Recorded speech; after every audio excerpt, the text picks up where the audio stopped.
जिमल dance करो जिमल, बस dance करो जिमल। मैं दे। अब क्या हुआ तुम्हें? क्या है ये डांस करो और करती रहो। और दुआ ने भी अज़लान से पैसों के लिए शादी की है। तो क्या ये झूठ है? जिमल, ये क्या किया तुमने? डिजर्व करता है ये।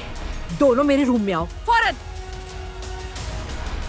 क्या आप हमेशा से ही ऐसी हैं? कैसी? आपके जहन में जो आ गया सो वो कर दिया। आपकी कंपनी में सारे मुलाजमीन मर्द क्यों हैं? मेरे ख्याल से मरियम साहिबा को ये सब पसंद नहीं है। मरियम साहबा को इस पर कोई एतराज नहीं। खाने पर गए हुए हैं, एलिफ साहिबा उनसे मिलने आई थी, उन्हीं के साथ गए हैं। उन्हें मुझ पर भरोसा है। क्या वो मर्दों की खसलत नहीं जानती? जो मर्द खानदान से वफादार हो वो खयानत नहीं करते। लगता है कुछ बताना चाहते हो, है ना? जिमल ने एक जोरदार थप्पड़ मारा मुझे। डिसिप्लिन कमेटी इस मामले को देख रही है। अब उसे इसकी सजा तो जरूर मिलेगी। स्कूल में वो इस तरह से नहीं रह सकती, उसको अपने हवास को काबू में रखना होगा। मैं ये कह रही हूँ, मेरी मॉम मेरी छुपी हुई दुश्मन है। जिमल, सबसे पहले तो तुम अपनी ज़बान को काबू में करो। आप मेरी मॉम नहीं बल्कि मेरी दुश्मन है।